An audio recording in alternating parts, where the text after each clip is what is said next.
नमस्कार, light to self के अंदर आप सबका स्वागत है। तो आज हम प्रैक्टिस एक्सरसाइज कर रहे हैं टेंसेस की। यहाँ पे हम जानेंगे समझेंगे कि टेंसेस के ऊपर आपकी कितनी कमांड बन चुकी है या फिर आपकी कितनी कमांड है। ठीक है जी।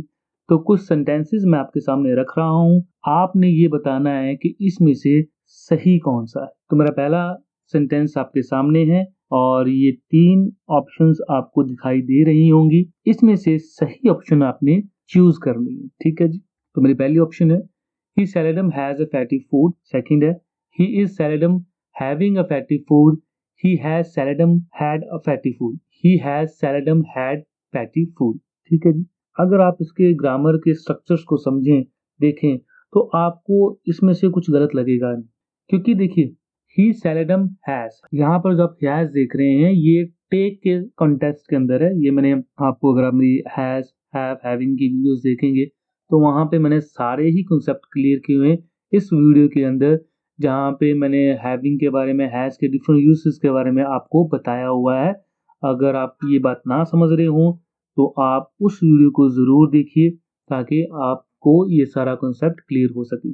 चलिए, अब मैं आपसे ये बात कर रहा हूँ कि इसमें से सही सेंटेंस कौन सा। तो अगर आप ग्रामेटिकली देखें तो सारे ठीक लग रहे हैं, इसमें कोई गलत नहीं लग रहा है। क्यों नहीं? क्योंकि अगर आप फर्स्ट सेंटेंस देखें तो ये एक सिंपल प्रेजेंट टेंस है, उसका बनाया हुआ है, जहाँ पे हैज है। ठीक है जी। क्योंकि ही के साथ हम हैज का प्रयोग करते हैं जब हमने कुछ इनटेक करनी हो। ठीक है ना, ये वो वाला हैज है जहाँ पे एज ए टेक की कॉन्टेक्स्ट के अंदर लिया गया। दूसरा तो इज है, इसके साथ फर्स्ट फॉर्म ऑफ वर्ब के साथ आईएनजी लगाते हैं, तो हैविंग के साथ आईएनजी लगा हुआ है। ठीक है, इसी तरह से हम बनाते हैं।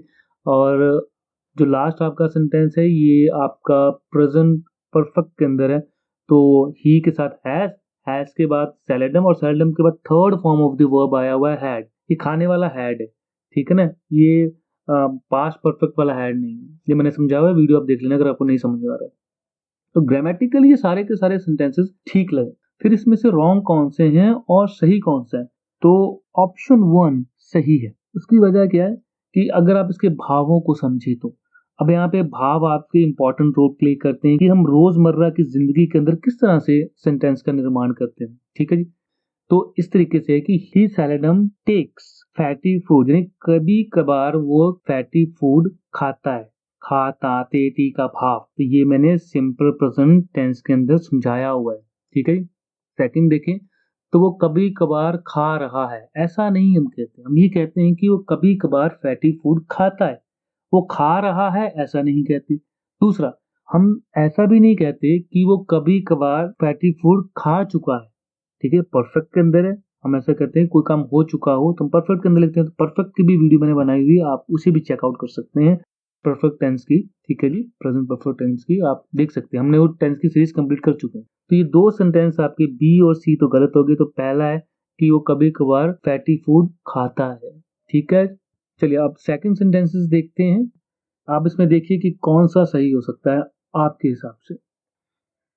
तो जो सही इसका है वो है why are you cooking food today, यानी कि ये बंदा प्रेजेंट के अंदर बात कर रहा है उससे कि तुम आज खाना क्यों बना रहे हो। ऐसे ही तो हम कहते हैं जब भी हम वार्तालाप करते हैं किसी के साथ, तो अगर कोई खाना बना रहा है तो हम यही तो कहेंगे कि तुम खाना क्यों बना रहे हो। इसी तरीके से हम आम जिंदगी के अंदर बात करते हैं। तो आप ऐसे कभी नहीं कहते कि आज तुम क्यों खाना बनाते हो।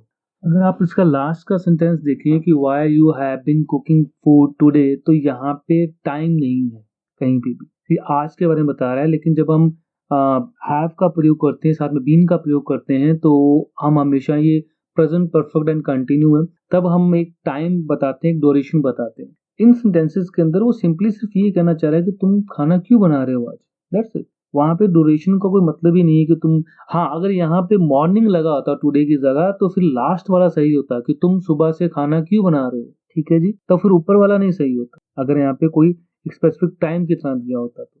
ठीक है जी। चलिए थर्ड देखते हैं। She had brush her teeth every night. ठीक है, she brushes her teeth every night. She is brushing her teeth every night. इसके अंदर कौन सा सही होगा, आप 2 सेकंड लें। तो इसके अंदर जो बी ऑप्शन है वो बिल्कुल सही है। She is brushes her teeth every night, वो हर रात ब्रश करती है। अब मैं एक्सप्लेन नहीं कर सकता, उसकी वजह ये है कि वीडियो बहुत लंबी हो जाएगी और ये मैंने टेंसेस की वीडियो के अंदर समझाया हुआ है कि जहाँ पर जो रेगुलेशंस के अंदर काम है, फ्रीक्वेंसी के अंदर काम है, एवरी डे, एवरी नाइट या टाइम, पर्टिकुलर टाइम के ऊपर है, तो वहाँ पे हम सिंपल प्रेजेंट टेंस यूज करते हैं। ठीक है जी, आप उन वीडियोस को देखें, मेरे टेंसेस की वीडियो को देखें, तब इनके ऊपर आए, तब आपको ज्यादा समझ में आएगा। चलिए नेक्स्ट देखते हैं। It is looking that it may rain, it is looked that it may rain, it looks that it may rain. तो इसमें से सी जो है वो सही है। तो यहाँ पे आपने ये बात समझनी है। तो अभी लुक का मतलब देखना नहीं, यहाँ पे लुक का कंटेस्ट होता है लगता है। It looks that it may rain, कैसा लगता है कि आज रेन होगी, ठीक है ना। It looks that it may rain, last वाली सी ऑप्शन बिल्कुल सही है। आप मेरी वीडियो जो देखेंगे ये वाली, इस वीडियो के अंदर मैंने बताया हुआ है कि ऐसी बहुत सी वर्ब है जिनके साथ आईएनजी नहीं लगता, लेकिन हम जानते हैं कि बहुत सी जगहों के अंदर आईएनजी लगता है। तो फिर हम ऐसा क्यों कह रहे हैं कि इन वर्ब के साथ आईएनजी नहीं लगता? क्योंकि जब आईएनजी के साथ लगता है तो उनका कंटेक्स्ट डिफरेंट हो जाता है। आप इस वीडियो को जरूर चेकआउट कीजिए, जहाँ पर आप समझेंगे कि मैंने ऐसा क्यों कहा है कि आईएनजी नहीं लगता। फिर बाद में वो सेंटेंसेस दिए हुए हैं जहाँ पे आईएनजी यूज हुआ है, तो वो क्यों यूज हुआ है और किस कंटेक्स्ट के अंदर यूज है, वो मैंने सब कुछ समझाया हुआ है। आप इस वीडियो को जरूर देखिएगा। चलिए नेक्स्ट देखते हैं।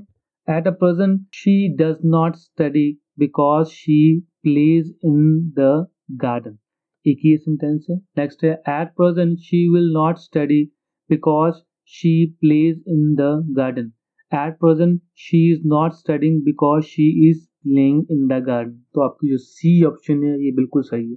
तो मैं कहना क्या चाह रहा हूँ, भावों को समझिए कि अभी एट प्रेजेंट इस वक्त वो स्टडी नहीं कर रही है क्योंकि वो गार्डन में खेल रही है, हम ये कहना चाह रहे हैं, ठीक है ना। अब पहला सेंटेंस देखेंगे, at present she does not study because she plays in the garden. तो ये बन जाता है कि अभी वो नहीं पढ़ती है क्योंकि वो गार्डन में खेलती है। आप मेरे टेंसेस की वीडियो ध्यान से देखेंगे, अगर आपने देखी होगी सारी की सारी वीडियो तो आप जरूर कर लोगे, ठीक है जी। दूसरा देखते हैं, at present she will not study because she plays in the garden. ये यहाँ पे क्या कह रहा है कि इस वक्त, इस समय, प्रेजेंट की बात कर रहे हैं, उसी वक्त की बात कर रहे हैं। शी विल नॉट स्टडी, वो नहीं पढ़ेगी, इस वक्त वो नहीं पढ़ेगी क्योंकि she plays in the garden, क्योंकि गार्डन में खेलती है। यार ये कैसा प्रेजेंट की बात कर रहे हो, तो आप कैसे ऐसे कहाँ फॉर्मेशन करते हैं हम जिंदगी के अंदर। क्या होगा, एट प्रेजेंट इस वक्त ही इज नॉट स्टडिंग, वो नहीं पढ़ रही है क्योंकि she is playing in the garden, क्योंकि गार्डन के अंदर खेल रही है। होप सो आप मेरी बात समझे हो, भावों को समझे हो। चलिए अब नेक्स्ट देखते हैं सेंटेंसेस, और इसमें से आपको फिर सही चुनना है। She just had her lunch, she just has had her lunch, she has just had her lunch. इसमें से कौन सा सही है ये आपने बताना है। हैड हैव की वीडियो के अंदर ने बताया हुआ है, इकट्ठे हैड भी आ सकते हैं, यहाँ पे हैज और हैड आया हुआ है, ये भी आ सकते हैं। आप मेरी हैड की वीडियो देखिए, समझ में आ जाएगा ये बात। अगर आपको नहीं समझ में आ रही, अगर समझ रहे हैं तो इसमें से बताइए कि कौन सा सही होगा। तो इसमें सही है लास्ट वाला, she has just had her lunch, ठीक है। जस्ट हम यूज करते हैं, सैलड हम यूज करते हैं, ये मैं प्रेजेंट परफेक्ट की वीडियो के अंदर बताया हुआ है। और एक बहुत इंपॉर्टेंट वीडियो है जहां पे मैंने ये बताया कि सिंपल पास्ट और प्रेजेंट परफेक्ट के अंदर डिफरेंस क्या है। यहाँ पर वो बहुत इंपॉर्टेंट चीज है, आप उसको देखिए, जाइए, समझिए, ठीक है जी। तो यही क्यों मैंने कहा है कि she has just had her lunch. जो जस्ट वर्ड है तो उसने जस्ट अभी उसने खाया है, तो खाए हुए की इंग्लिश हैड है। हैड थर्ड फॉर्म है खाए हुए हैड, जो हैड दो तरह से यूज होता है, एक तो ये टेंसेस के अंदर, और एक खाने वाले हैड होता है, जब आप कहते हैं कि मैंने आई हैव टेकन, यानी कि मैं खा चुका हूँ, ठीक है ना। यहाँ पे वो वाला हैड है, तो हैव की थर्ड फॉर्म हैड है, ये मैंने एक्सप्लेन किया हुआ है, आप उस वीडियो को जरूर देखिए। तो लास्ट वाला बिल्कुल सही है। आगे देखते हैं। While they were having a dinner, light went out. While they had dinner, light went out. While they were having a dinner, light have gone out. तो ये आपकी ऑप्शंस हैं, सही इसके अंदर फर्स्ट वाला है। While they were having dinner, light went out. कि जब वो खाना खा रहे थे, यहाँ पे देखिए हैविंग, ये आईएनजी लगा हुआ है फर्स्ट फॉर्म के साथ, खाना, ठीक है ना। तो जब वो खाना खा रहे थे, लाइट चली गई। ये यहाँ पे सेंटेंस का भाव है। आगे आप नीचे लगा सकते हैं कि जब while they had dinner, जब उन्होंने खाना खा लिया, लाइट went out, लाइट चली गई। ठीक है। तीसरा है while they were having a dinner, light have gone out, जब वो खाना खा रहे थे लाइट जा चुकी थी। ऐसा कैसे होता है, जब वो खाना खा रहे थे लाइट चली गई, ये होता है ना। चलिए आगे देखते हैं। In a week's time, I will complete my work. In a week's time, I will have completed my work. In a week's time, I will be completed my work. ठीक है। इसमें से आपको बी है जो आपका वो बिल्कुल सही है। इन अ वीक टाइम यानी कि जो ये वीक है, इस टाइम के अंदर मैं अपना काम खत्म कर चुका हूँगा, ये कहना चाह रहा है। तो अगेन मेरी वीडियो फ्यूचर परफेक्ट टेंस के ऊपर है। ये वाली इस वाले लेसन के अंदर मैंने समझाया हुआ है कि विल हैव का प्रयोग हम कैसे करते हैं, किस कंटेक्स्ट के अंदर करते हैं, क्यों करते हैं, उसका क्या भाव है, ये मैंने समझाया हुआ है। आप इस वीडियो को जरूर देखिएगा अगर आपने नहीं देखी हुई तो। चलिए अगले सेंटेंसेस देखते हैं कि जब से मेरे फादर ने ये पोस्ट को ज्वाइन किया है तब से उन्होंने रिश्वत नहीं ली। तो 3 ऑप्शन दी हुई है इसी बात को झलकाते हुए। Since my father joined this post, he did not take bribe. Since my father joined this post, he has not taken bribe. ठीक है जी। तो इसमें लास्ट वाला आपका सही है कि जब से since my father joined this post, जब से उन्होंने ये पोस्ट ज्वाइन की है, he has not taken a bribe, तब से उन्होंने ब्राइब यानी रिश्वत नहीं ली। ये क्यों सही है? उसकी वजह ये है कि यहाँ पे बात एक ड्यूरेशन की चल रही है। ठीक है जी, कि जब से उन्होंने ज्वाइन किया है तब से लेके मतलब आज तक एक ड्यूरेशन। ठीक है जी। अब ड्यूरेशन के अंदर बात आ जाती है तब हम इसे प्रेजेंट परफेक्ट के अंदर लिख रहे हैं। लेकिन बात ये है कि जब आप मेरे टेंसेस की वीडियो देखेंगे तो आप ये जानेंगे कि जहाँ पे सिंस एंड फोर का प्रयोग होता है ना, वो तो प्रेजेंट परफेक्ट एंड कंटिन्यूस के अंदर होता है, यानी कि तब से लेके अब तक काम चल रहा है और आगे भी चल रहा है। तो यहाँ पे फिर बीइंग कहाँ है और आईएनजी क्यों नहीं लगा हुआ, ये चीज आपने समझनी है, क्यों नहीं लगा हुआ। ठीक है ना। तो आप ये चीज को समझिए। अब ये मतलब कि कोई कार्य नहीं है कि अभी तक वो कार्य चल रहा है और आगे भी चलता रहेगा।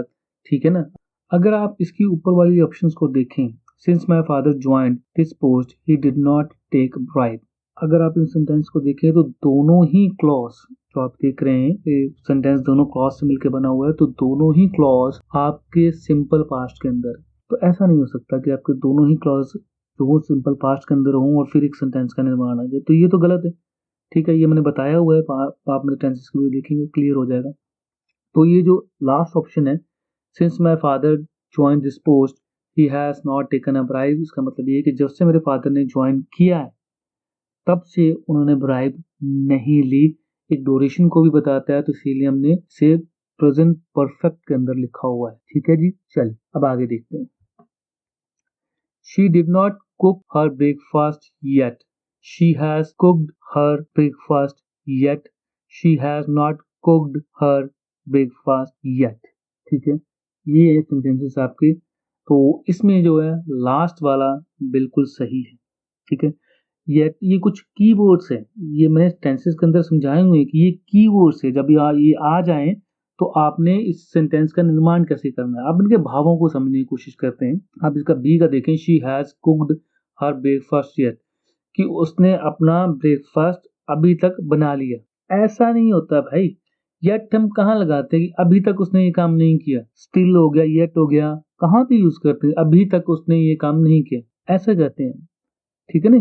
तो यहाँ पे इसका मतलब ये है कि पहला वाला आ सकता है और लास्ट वाला आ सकता है।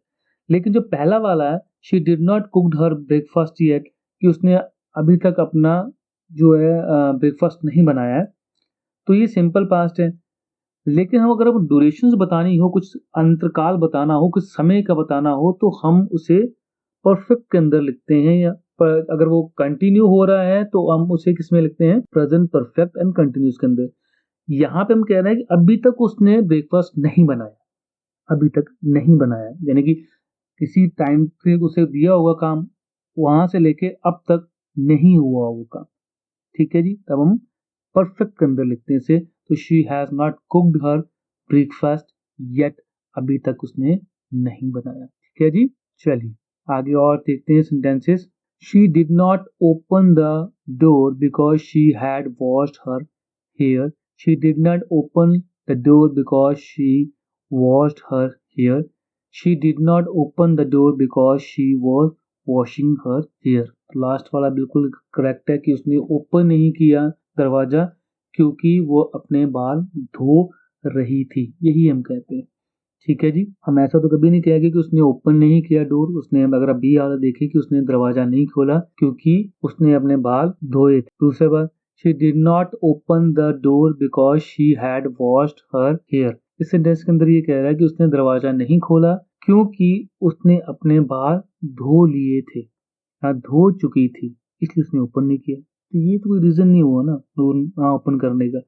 या फिर उसने अपने बाल धो लिए इसलिए उसने ओपन नहीं किया, तो ये तो बेतुका सा है। तो इसलिए बिल्कुल सही लास्ट वाला, she did not open the door, उसने दरवाजा नहीं खोला because she was washing her hair, वो अपने बाल धो रही थी।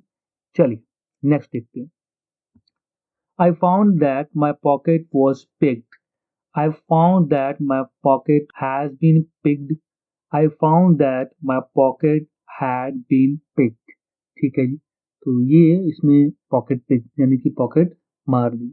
तो इसके अंदर जो सी वाला है वो आपका बिल्कुल सही है।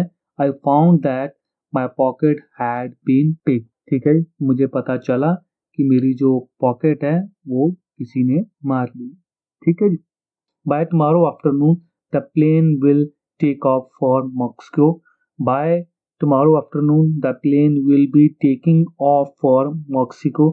By tomorrow afternoon, the plane will have taken off for Mexico. तो सी ऑप्शन बिल्कुल सही है कि tomorrow यानी कि कल की बात कर रहे हैं, आने वाले कल की बात यानी कि कल दोपहर तक प्लेन मॉस्को के लिए जा चुका होगा, हम ये कहना चाह रहे हैं। ठीक है, अब बोल क्या लिखा, बाय टुमारो आफ्टरनून कि कल दोपहर तक plane will take off, plane जो है टेक ऑफ करेगा। ठीक है ना, तो ऐसा नहीं यानी दोपहर तक आफ्टरनून तक प्लेन टेक ऑफ कर चुका होगा, ही हम कहना चाह रहे हैं। तो आपका लास्ट वाला बिल्कुल सही है। अगर आप इसे अच्छी तरह से अंडरस्टैंड नहीं कर पा रहे हैं तो इसका साफ मतलब ये है कि आपने मेरी टेंसेस की क्लासेस नहीं लगाई हुई, आप उन्हें एक बार लगाएं क्योंकि वहाँ पे कुछ ऐसी तरह से मैंने समझाया हुआ है और उन चीज़ों को कवर किया हुआ है। ये एक प्रैक्टिस एक्सरसाइज चल रही है टेंसेस की ही, उन वीडियो को कंप्लीट करने के बाद। ओके, तो नेक्स्ट देखते हैं।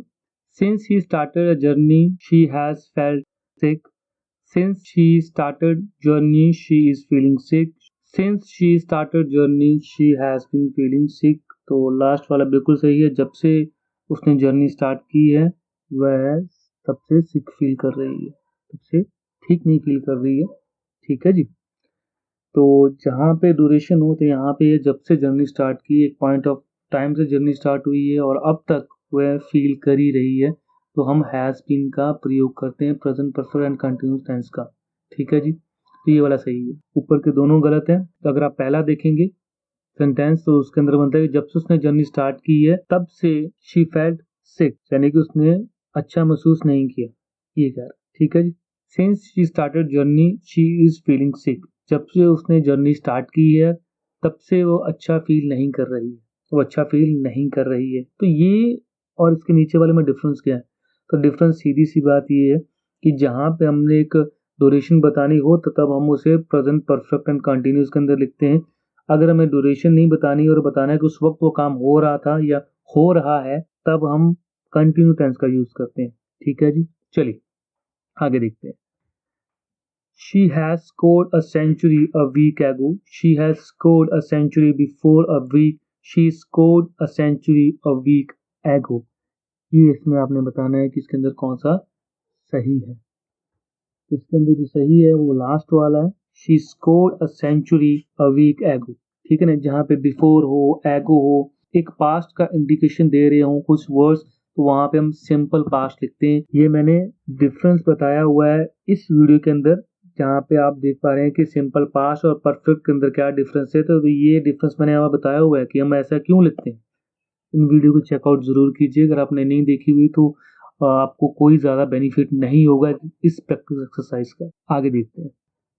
My sister has gone to London for higher study only a month ago. यहाँ पे फिर मंथ एगो आ गया है। My sister went to the London for higher study only a month ago. My sister had gone to London for higher study only a month ago. तो आप इसमें सही कौन सा होगा? तो आपका बी वाला होगा। ये सिंपल पास्ट के अंदर आएगा। नहीं समझ में आ रहा, वीडियो चेकआउट जरूर कीजिए। ठीक है, यहाँ पे डिफरेंस समझाया हुआ है मैंने सिंपल पास्ट का और प्रेजेंट परफेक्ट का। आगे देखते हैं और sentences. She left the hospital in 1980 and I did not see her since. She left the hospital in 1980 and I haven't seen her since. ठीक है ना? She has left the hospital in 1980 and I haven't seen her since. She left the hospital in 1980 and I have not seen her since. ठीक है जी, तो इसमें से सही कौन सा है? तो सी वाला आपका सही होगा कि शी लेफ्ट हॉस्पिटल इन 1980, कि 1980 के अंदर वो अस्पताल छोड़ के चली गई। And I haven't seen her since, तब से मैंने उसे नहीं देखा, ड्यूरेशन है। और यहाँ पर हम ये नहीं कहना चाह रहे कि तब से लेके अब तक मैंने उसे नहीं देखा, मतलब तब से नहीं देखा, ये कहना चाह रहा हूँ, सिंपल सी बात। तो हमने इसे प्रेजेंट परफेक्ट के अंदर लिखा हुआ है। आगे देखते हैं। इसी तरह का क्वेश्चन हमने पहले भी किया हुआ है, जहाँ पे हम बात कर रहे थे जो फादर वाला था। ठीक है ना? तो एक हमने सिंपल पास्ट के अंदर लिखा हुआ था, ऐसे लिखते सिंपल पास्ट के अंदर, और दूसरा हमने परफेक्ट के अंदर लिखा हुआ था, जहाँ पे सिंस का प्रयोग हुआ था एक ड्यूरेशन के लिए, उसे लिया हुआ था। पर हम ये नहीं यहाँ पे कहना चाहते कि अभी तक वो कंटिन्यू है, बस हम कहना कि तब से अब तक नहीं देखा, बस ये चीज़ थी। आगे चलते। आई found that he recently went out. I found that he had recently gone out. I found that he recently gone out. ठीक है जी। अब इसके अंदर कौन सा सही होगा? तो बी इसके अंदर सही है। तो बी किस तरह से सही है वो भाई आपको जो है मेरी वीडियो टेंसेस की देखनी ही पड़ेगी। पहली बात तो ये है, तो ये थोड़ा समझ लीजिए कि आई फाउंड दैट रिसेंटली, जब रिसेंटली आ जाए तो हमने परफेक्ट के अंदर लिखते हैं, तो ये पास्ट परफेक्ट है। चलिए, I know her since 1985, I knew her since 1985, I have known her since 1985। ठीक है, तो इसमें से आपका थर्ड वाला बिल्कुल सही है। सिंस है, तब से अब तक जान रहा हूं। ठीक है ना? I have known her since 1885। Hope so आपको ये वीडियो अच्छी लगी हो, आपको मदद हुई हो। अगली वीडियो हम एक और प्रैक्टिस एक्सरसाइज के ऊपर ही बनाएंगे, जहां पे आपको और क्लियरिटी होगी। तब तक के लिए आप अपना ख्याल रखें, विश्व गाय पर्यावरण बचाएं। धन्यवाद।